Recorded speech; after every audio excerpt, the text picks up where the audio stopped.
Laetitia. Bonjour Brigitte, bonjour Anne-Laure. Oui, je vous propose de jouer en couple pour désamorcer les violences. Par exemple, pour ceux qui n'oseraient pas passer le pas pour les sextoys, on en parlait la semaine dernière, et qui seraient davantage cérébrales, je vous propose un moyen de rire, de se détendre et de développer sa propre communication, peut-être pour arriver à parler de tout ce qui peut nous faire péter un plomb, du coup. Alors, c'est jouer avec notre langage développé qu'est la parole et utiliser la magie des mots et de nos champs lexicaux. Et vous savez qu'on aime les chants dans la prairie. Des gros mots pour les grossistes, des mots de tête pour les charlatans, des jeux de mots pour les artistes, des mots d'amour pour les amants. Comme le chante si bien La Rue qu'est à nous, un mot pour tous, tous pour un mot. Il y en a tant et de nombreux détournables à l'infini pour faire monter la température et chauffer les esprits, puis les corps. Il existe beaucoup de techniques pour se servir des mots, de textes, de phrases, de vocabulaire pour déjà en rire, s'en réjouir, puis s'en exalter. Une première petite technique de conjugaison, il suffit de transformer chaque verbe en verbe pronominal et d'y ajouter sa personne, même si ça n'a rien à voir. Débranche-moi la prise, vide-moi la gourde, gonfle-moi la balle. En y ajoutant une voix suave et un ton susurré, vous ferez craquer votre partenaire pour un oui ou pour un non. Il n'est même pas nécessaire d'utiliser un vocabulaire sexuel pour les plus pudiques d'entre nous. Faites comme Colette Renard et son association magique des verbes et des noms communs qui suggère délicatement son propos.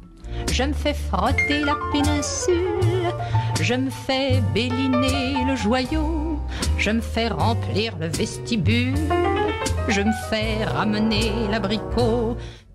Je vous conseille d'écouter... C'est pas récent, mais c'est intéressant. Hein. Justement parce que c'est pas récent. En tout cas, je vous conseille d'écouter la musique en entier. Si vous manquez d'inspiration, ces métaphores sont juste succulentes. Et puis, il y a toutes ces activités du quotidien, celles qu'on peut détester, mais qu'on s'organise à deux, parce qu'à deux, c'est mieux. Celles qu'on adore faire ensemble et qui peuvent emmener à des étreintes du diable au milieu de la farine et des légumes que vous vous apprêtiez à m'éplucher. Je parle de cuisine, du ménage, de bricolage. Même en faisant de la plomberie, on peut s'exmoter. On écoute cette chère Maggie Boll à propos de Jean-Marc, déboucheur de canalisation. J'aimerais que tu protèges ma berge, que tu me cures le siphon, que tu me carchérises, que tu m'asperges le fond des canalisations.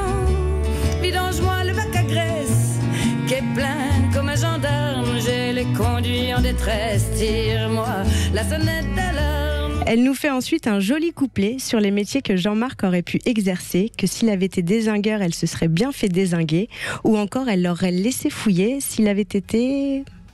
Essayez de deviner. Fouiller. Archéologue. Tout Oui, à fait. bravo. Tout à fait. Et en sortant de la suggestion et des formes de rhétorique, on peut rentrer dans le vif de l'excitation avec des mots sexy, mais hors de leur contexte habituel. On peut revoir les titres de films en remplaçant un mot du titre par un mot cochon, par exemple, jusqu'à ce que votre imagination ne s'essouffle. Sex Wars, la levrette Sigement, le cuni de Papel. Et j'en passe. Les bergers ont eu beaucoup d'inspiration là-dessus. Et pour finir, ce sera un peu le clou de ma chronique. Je crois que je suis en manque de spectacle.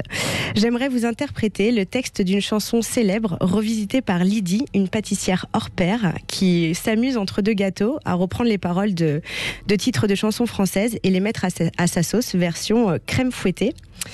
Alors, échauffement de la voix. Alors je sors mon texte. C'est parti, Benoît, balance le beat.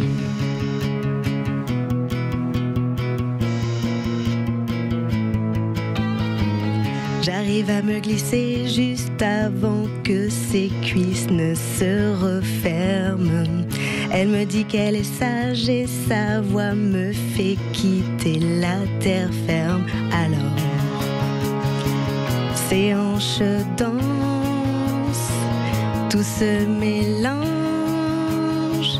Elle est en tête à tête avec mon manche. Voilà, elle a revu du Edith Piaf, du Claude François, du Johnny Hallyday ou encore du Florent Pagny. Ces textes sont extraordinaires. On attend juste que tu te lances, chère bergère. Merci Laetitia. Mais de rien, il vaut mieux que je reprenne la danse, hein, vivement. Hein, vous avez bien remarqué. C'était juste. Peut-être Ouais, un petit peu de c'est- trac, c'est tout. Oui, je c'est pense, ça, mais hein c'est un vrai exercice. Je vous respecte, cher chanteur. Non, mais c'est pas si simple comme ça de chanter à froid comme en non, direct. Comme non, ça, non, pas du tout. non, Et puis en c'est plus, bien. c'est vrai qu'elle m'a parlé de ses textes, mais ne voulait pas me faire une petite démo vocale. J'ai pourtant insisté pour rendre hommage à son travail, mais elle m'a dit que c'était un sacré exercice. Je dis bon, ok, je me lance pour représenter tous ces textes. Bah, c'était très bien, bravo. Merci Laetitia. Avec plaisir. Merci.